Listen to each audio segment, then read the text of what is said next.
Dear friends, I hope आप सब ठीक ही हो। तो वेलकम है आपके अपने चैनल अभिवास। आज अपन एक ऐसे प्लेन हाईजैक की बात करने जा रहे हैं जो बनी इतिहास का शिकार। आज अपन बात करने जा रहे हैं ऑपरेशन थंडर बोल्ट, जो हुआ था 27 जून 1976 को। इस दिन एक फ्लाइट के माध्यम से इजरायली लोग, फ्रेंच लोग और अदर कंट्री के लोग पेरिस जा रहे थे, और ये चीज़ किसी को नहीं पता थी कि ये फ्लाइट दुनिया की सबसे डेंजरस हैकिंग फ्लाइटों में से एक बनने वाली है। तो ये फ्लाइट तेल अवीवी, इजराइल के एक पैलेस से पेरिस जा रही थी, और ये जो फ्लाइट थी ये थी एयर फ्रांस फ्लाइट 139, और इसने अपनी उड़ान निर्धारित समय से इजराइल के तेल अवीवी से पेरिस के लिए रवाना हुई। और बीच में इस फ्लाइट ने इन सभी लोगों के साथ में लीबिया के अंदर एक फ्यूल के लिए स्टॉपेज दिया, लीबिया के अंदर। और वहीं लीबिया में 4 टेररिस्ट या जो हैकर्स है जिन्होंने फ्लाइट को हैक किया था, वो अंदर आ जाते हैं, क्योंकि एक बहुत टाइम पहले की बात है, वहाँ इस लेवल तक की सिक्योरिटी नहीं थी। 4 है जिनमें से एक लड़की है, ये उनके नाम है। वो सभी प्लेन के अंदर आ जाते हैं, और लीबिया के एक एयरपोर्ट है बेगाजी, लीबिया का एक एयरपोर्ट है बेगाजी एयरपोर्ट। वहाँ उन लोगों ने उस प्लेन को युगांडा ना ले जाकर लीबिया के ही किसी बेगाजी एक एयरपोर्ट पे उन्होंने स्टॉपेज दिया। वहाँ से उन्होंने वापस उसमें फ्यूल भरवाया और वो डायरेक्ट युगांडा पहुँच गए। युगांडा के अंदर उन्होंने एंटाबिल एयरपोर्ट पे लैंड करवाया, और एंटाबिल एयरपोर्ट के दोनों तरफ 2 टर्मिनल थे, एक ओल्ड एक न्यू। तो जो इतने सारे एयर होस्टेस थे, जो उसमें लोग थे सभी इजरायली, फ्रेंच, अदर कंट्रीज के, उन सभी को जो टर्मिनल यूज नहीं होता था, ओल्ड टर्मिनल, उसके अंदर उन सभी लोगों को उन्होंने बिठाया।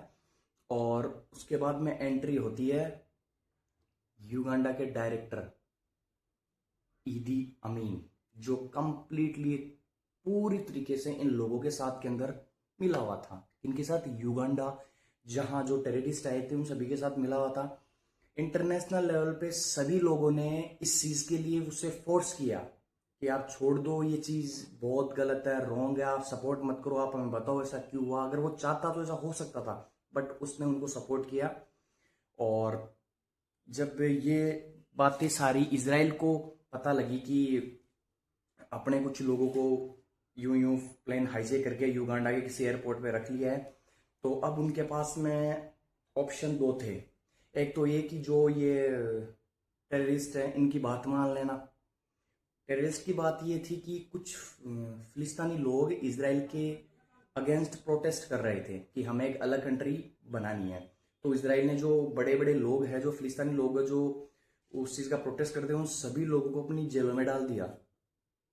तो इससे ये जो 4 टेररिस्ट है, ये बहुत ज़्यादा परेशान थे कि यार उन्हें निकालो, बाहर करो, जो हमारे लोग हैं उन सभी को बाहर करो। इसमें से 2 तो फिलिस्तीनी थे और 2 जर्मन थे, ठीक है, जिनमें से एक लड़की भी थी, जो मैंने आपको पहले भी इनके नाम वाम बता दिए हैं। अब और दूसरा ऑप्शन ये था कि अपना प्लान बनाओ, मिशन बनाओ और अटैक करो। तो इसराइल ने मिशन चुना, और एक ऐसा मिशन जो इतिहास की एक बहुत ही भयंकर या बहुत स्ट्रॉन्ग या एक लेवल तक का मिशन माना जाता है। ऑन रिकॉर्ड है, वर्ल्ड में आज तक ऐसा कभी नहीं हुआ है। इजराइल से युगांडा की दूरी 4000 किलोमीटर है।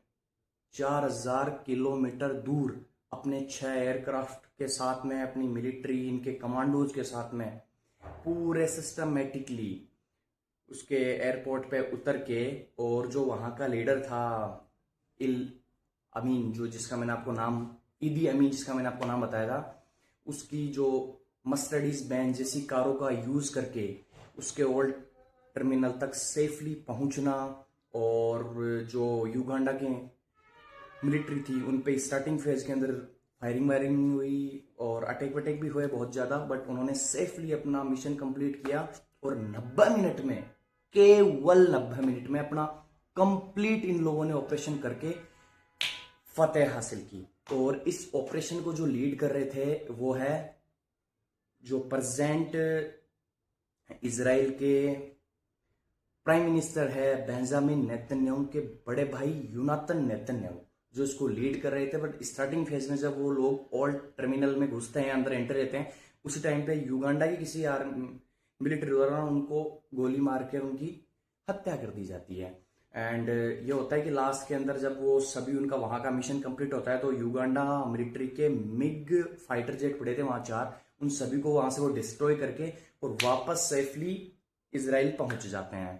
तो फिर इस ऑपरेशन का नाम जो मैंने बताया था आपको स्टार्टिंग में ऑपरेशन थंडरबोल्ट था, बट बाद में इसे बदलकर इन लोगों ने ऑपरेशन यूनातन के नाम से किया था क्योंकि वो स्टार्टिंग फेज में शहीद हो गए थे।